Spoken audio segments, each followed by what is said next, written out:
শুভ সকাল বন্ধুরা, মা ছেলে দুজনে টলতে চলে এলাম ওপরে। কেমন আছো তোমরা সবাই? আশা করছি খুবই ভালো আছো, সুস্থ আছো, আর তোমাদের ভালোবাসে আমরাও কিন্তু খুবই ভালো আছি। আমি টুকুন টুকুন লাইফস্টাইল ব্লগে আবার একটা নতুন ব্লগে তোমাদের সকলকে অনেক অনেক স্বাগত, ভালোবাসা জানিয়ে নতুন একটা সকালকে সঙ্গে নিয়ে তোমাদের সবাইকে সঙ্গে নিয়ে আজকের ব্লগটা শুরু করছি। আশা করছি আমার এই ব্লগটা তোমাদের ভালো লাগবে। এখন ঘড়িতে সকাল 6টা বাজে, আর আজ হলো মঙ্গলবার। তো চলো এখন থেকেই আমার ব্লগটা শুরু করা যাক। আর সূর্য কিন্তু দেখো সবে উঁকি মারছে, এখনও ঠিকঠাকভাবে ওঠেনি, কারণ আকাশটা মেঘলা হয়ে আছে। কালকে রাত্রে তো ভীষণ বৃষ্টি হয়েছে, আর সকাল থেকে দেখি মেঘলা মেঘলা করে আছে, রোদ্দুর তো ওঠেনি। আর এই দেখো আমার গাছে ফুল ফুটেছে, কি আনন্দ হচ্ছে তোমাদের বলে বোঝাতে পারবো না। তো নিজের হাতে যত্ন করা একটা জিনিস থেকে যখন কিছু পাওয়া যায় না, খুবই কিন্তু আনন্দ হয়। তো গাছে কুড়ি ভর্তি, তবে আজকে দেখি প্রথম এই একটাই ফুল ফুটেছে। তো এই ফুলটা আমি এখন তুলে ঠাকুর ঘরে রেখে দেবো। তো আমার গাছে প্রথম আজকে শিউলি ফুল ফুটেছে, তো এটা তো আমি আজকে ঠাকুরের চরণে দেবো। ঠাকুর ঘরে রেখে এলাম ফুলটা। আর এই দেখো ট্রেন যাচ্ছে, ট্রেনগুলো দেখলেই না মনটা খারাপ হয়ে যায়। কত দিন হয়ে গেল মা বাবার বাড়িতে যাওয়া হয় না। তো এখন অবধি না তালা খোলা হয়নি, চারিদিকটা ঘুরে ঘুরে দেখছিলাম। বৃষ্টি হয়েছিল তো রাত্রে, তো এই সবে মাত্র তালাটা খুলে ঘরে ঢুকলাম। আর দুষ্টুটা কিন্তু বাইরে তখন বসেছিল, বলছে কখন তালা খুলবে। তো তালাটা খুলে এই যে জানলাটা খুলে নিচ্ছি, জানলাটা দিয়ে যাই, কারণ একটা ইঁদুর না এই জানলা দিয়ে ঢোকে আর সব আলু টালু খেয়ে যায়, তার জন্য জানলাটা দিয়ে যায়। আর বৃষ্টি টিষ্টি যদি রাত্রে আসে তাহলে ছিটে ঢুকবে, তখন তো আর বন্ধ করতে আসা হবে না, কারণ জানতেই হয়তো পারলাম না, তার জন্য জানলাটা দিয়ে যায়। তো এখানে দেখো দুষ্টুটাকে ব্রাশ দিয়ে দিয়েছি, আর দুষ্টুটা বায়না করছিল আমাকে ব্রাশ করে দিতে হবে, কিন্তু আমাকে তো ব্রাশ করালে এখন হবে না, অনেক কাজ পড়ে আছে, আমি সে কাজগুলো করি। ওকে বললাম তুমি একা একা ব্রাশটা করে নাও। ও ওদিকে ব্রাশ করছে আর আমি চলে এলাম রান্নাঘরে। রান্নাঘরে এখন বাসি কাজগুলো আমি করে নেবো। তো গ্যাস ওভেনটা ভালো করে পুছে নিচ্ছি, তারপরে রান্নাঘরটা পুছে আমি রান্নাটা বসাবো, না হলে না অনেকটাই দেরি হয়ে যাবে। তো এখানে দেখো এই রান্নাঘরে মেঝেটা পুছে নিচ্ছি, আর রান্নাঘরে মেঝে তো একদমই সরু গলির মতো, বেশি সময় লাগে না। তো রান্নাঘরটা আমি পরিষ্কার করে ঘরে এলাম। ইন্ডাকশানটায় ভাত করেছিলাম রাত্রে, পোছা হয়নি, তো ইন্ডাকশানটাও ভালো করে পুছে নিলাম। সেই সকাল থেকে উঠেই শুরু করি কাজকর্ম, আর কাজকর্মের কোনো শেষ থাকে না, সারা দিন এই কাজকর্ম চলতেই থাকে, একটার পর একটা কাজকর্ম করতেই থাকি, বসার না এক বিন্দুও সময় পাই না। তো তোমাদের দাদাভাই আজকে আবার বললো তাড়াতাড়ি বেরাবে 8:30টার মধ্যে, তো তাড়াহুড়ো করে আমি সব কাজগুলো করছি। তো এখানে চা করে নিয়েছি, দাদাভাই বললো আজকে চা খাবে না, তখন চাটা বললাম মেয়েটাকে ছাঁকতে, তো দেখো থালার মধ্যে অর্ধেক চা পাতা ছেঁকে দিয়েছে। দুষ্টু আগে রেডি করাতে হবে, তার জন্য আমি আমার চাটা নিয়ে রান্নাঘরে এসে তরকারিটা বসিয়ে দিলাম। তরকারিটা জল দিয়ে তারপরে দুষ্টুটাকে রেডি করাতে যাব নিচে। আজকে তোমাদের দাদাভাই টিফিনের তরকারি কি করে দিলাম বলো তো? আলু পটল রসা করে দিচ্ছি, আর ডিম সেদ্ধ তো আছেই, আর একটা আপেল কেটে দেবো, এটাই আজকে টিফিন দিয়ে দেবো। তো দেখো এখানে আমি একদিকে রান্না করছি আর একদিকে চা খাচ্ছি। চাটা ঠান্ডা হয়ে যাচ্ছে, আর ঠান্ডা চা খেতে না একদম ভালো লাগে না, সেই ঠান্ডা চাই আমাকে খেতে হয়। মানে সকালবেলায় রান্না বান্না করতে করতে না চা খাওয়ার আর সময় হয় না, তার জন্য আজকে ভাবলাম না রান্নাঘরে চাটা নিয়ে যাই, তরকারিটা করতে করতে চাটা খেয়ে নেবো। তো এই যে জল দিয়ে দিলাম, এখন আমি এই যে যাচ্ছি নিচে দুষ্টুটার ব্যাগটা গুছিয়ে, এবার দুষ্টুটাকে রেডি করিয়ে দেবো। তারপর দুষ্টুটাকে রেডি করিয়ে আমি ওকে নিচে দিয়ে চলে এলাম ওপরে। আমাকে বললো ওপর থেকে টাটা করো। আর ওই যে দেখো দুষ্টুটার পাপার সঙ্গে স্কুলে চলে যাচ্ছে। এবার আমি তরকারিটা নামিয়ে রুটিগুলো করে নেবো। আজকে দাদাভাই পুরো স্নান টান করে রেডি হয়ে গেছে, একেবারে দুষ্টুটাকে দিয়ে এসে খেতে বসবে, খেয়ে টিফিনটা নিয়ে বেরাবে, 8:30টার মধ্যে বেরাবে বললো।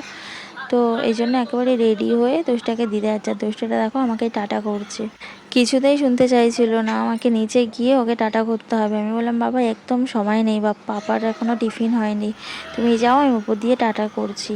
তো ওই দেখো এখনও টাটা করছে। তো ও চলে গেল, আর আমি চলে এলাম রান্নাঘরে। তরকারিটাও হয়ে গেছে, এবার তরকারিটা নামিয়ে আমি রুটিগুলো ঝটপট করে নেবো। তো এই দেখো আমার রুটি করাও হয়ে গেছে। তো রুটিটা আর দেখাতে পারলাম না করানো, কারণ দেরিও হয়ে গেছে, আর একা হাতে না হয় না, আর আমার তো স্ট্যান্ড নেই যে সেইভাবে তোমাদেরকে দেখাবো। তো এই দেখো দাদাভাই তো বেরিয়ে গেল, এখন পুরো 9টা বাজে। তো এখন আমি এই যে ঘরের সব কাজকর্মগুলো গুছিয়ে নেব। দেখতে পাচ্ছ ঘরের কি অবস্থা, বিছানা টিছানা, তো সব চলো গুছিয়ে নিই, গুছিয়ে আবার আসছি তোমাদের সাথে কথা বলতে। তো এই যে দেখো বন্ধুরা, আমার কিন্তু ঘরটা সুন্দর করে গোছানো হয়ে গেছে, বিছানাটা সুন্দর করে গোছানো হয়ে গেছে, তারপরে ঘর দোয়ারটা সুন্দর করে ঝাড় দেওয়াও হয়ে গেছে, এবার ঘরটাও পোছা হয়ে গেছে, জামা কাপড় ভাঁজ করা হয়ে গেছে, সব কিছু আমার কাজ কমপ্লিট হয়ে গেছে ঘরের।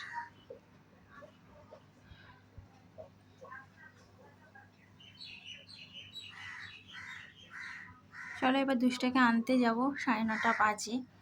তো জামা কাপড় ভেজানো আছে, ওগুলো কাচা ধোয়া করে স্নানটা সেরে রেডি হয়ে নিই। তো এই দেখো কত জামা কাপড় নিয়ে এখন বসেছি, এই জামা কাপড়গুলো সব কাচা ধোয়া করে স্নান করে তারপরে রেডি হয়ে দুষ্টাকে আনতে যাব। প্রত্যেক দিনই আমার এত এত জামা কাপড় কেচে রেখে যেতে হয়, মেলার তো আর সময় হয় না, বাড়ি এসে তারপরে আমাকে মেলতে হয়। কালকে আবার এত জামা কাপড় ছিল না, কালকে খুবই অল্প জামা কাপড় ছিল, আজকে অনেকটাই আবার বেশি আছে, কিন্তু আজকে না রোদ্দুর ওঠেনি ভালো।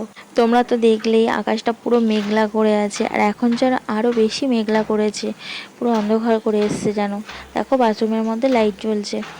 তো জামা কাপড়গুলো শোকাবে কি না বলতে পারছি না, না শোকালে না আবার সমস্যা, বৃষ্টি হলেও জ্বালা, বৃষ্টি না হলেও জ্বালা।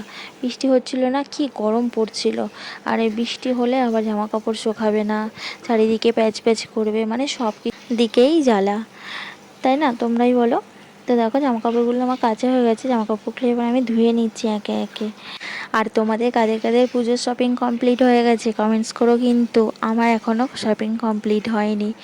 মানে যাদের যাদের দেওয়ার কেনা হয়েছে, এখনও আমার দুষ্টটার জন্য দুটো সেট কেনা বাকি আছে, সবাই দিয়েছে টাকা, তো সেই থেকে দুটো সেট কেনা বাকি আছে, এখনও কিনে উঠতে পারিনি। বাপরে বাপ, তোমাদেরকে কি বলবো, দুষ্টটাকে আনতে যাওয়ার সময় কি অবস্থা, এত ঝড়ে ঝমঝমিয়ে বৃষ্টি চলে এলো, পুরো দেখো ভিজে গেছি। একটা ছাউনির তলায় দাঁড়িয়েছি, মানে একটা দোকানের, তো সেই যেন মানছে না বৃষ্টি, এত বৃষ্টি, পুরো ভিজে গেছি ছিটে।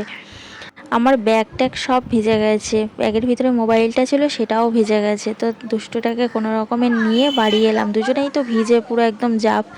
তো ও বাড়ি এসে ড্রেসটা চেঞ্জ করে দিলাম দুষ্টুটাকে, আর ওপরে এসে দেখি গাছটা সব উল্টে পড়ে আছে, আর এই দেখো চারিদিকে জল জল হয়ে গেছে, জোরে মনে হয় হাওয়া হয়েছে, ওই জন্য গাছটা পড়ে গেছে। মাথার চুলটা তো পুরো জাপ ভিজে গেছে, তো মাথাটা যন্ত্রণা মতো করছে। তো চুলটাকে আমি ভালো করে পুছে নিলাম দেখলে। তো বেসিনে অনেক বাসন ছিল, তো বাসনগুলো সব ভালো করে ধোয়া মাজা করে জানলাতে উবুর করে দিচ্ছি। আর আজকে তো রৌদ্দুর নেই, অন্যদিন এই জানলাটায় কী সুন্দর রৌদ্দুর পড়ে, বাসনগুলো উবুর করে দিই, একদম শুকিয়ে যায় জলগুলো ঝরে। তারপরে এই যে সবজি কাটতে বসলাম, দুপুরে তো রান্নাবান্না করতে হবে। আর এই একটা হয়েছে ভালো চিন্তা, সকালবেলায় উঠে কি টিফিনের তরকারি করে দেবো, দুপুরবেলায় কি তরকারি করব, রাত্রে কি করব, মানে সারাদিন রান্না চিন্তা করতে করতে না মাথাটা একেবারে খারাপ হয়ে যায়।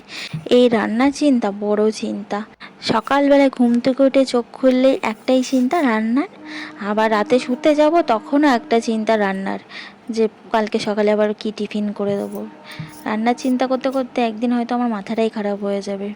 তো যাই হোক, দেখো এখানে আমি সয়াবিন করব বলে সয়াবিনের আলু কাটছি, আর এখানে এই যে সয়াবিনটা ভিজিয়ে রেখেছিলাম, আজকে ঠান্ডা জলেই সয়াবিনটা ভিজিয়েছি, গরম জল করতে ভালো লাগছিল না। হয়ে গেছে আবার, জামা কাপড়গুলো বাইরে মেলেছিলাম, হালকা হালকা রোদ্দুর বেরাচ্ছিল বলে, সকাল থেকেই তো মেঘলা করে আছে। তো এই যে জামা কাপড় সব আমি তুলে রেখে দিয়েছি, পরে আমি মেলবো এই ভিতরে, রান্না বসানো আছে। তো এই যে দেখো রান্নাটা আমি করতে করতে চলে গেলাম জামা কাপড় তুলতে, বৃষ্টি পড়া শুরু হয়ে গেল বলে।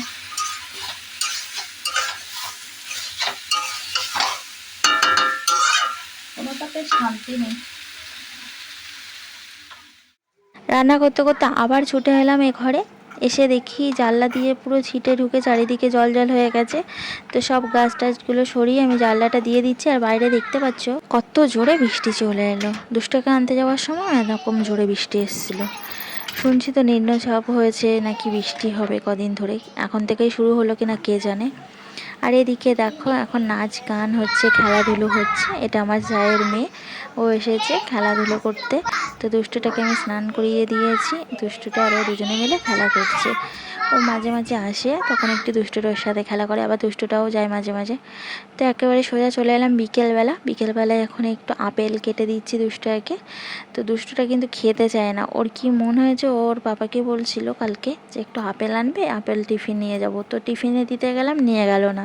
ও আপেল নিয়ে যাবে না, বাড়িতে খাবে, ভালো কথা। ওই জন্য এখন কেটে দিচ্ছি, দেখি।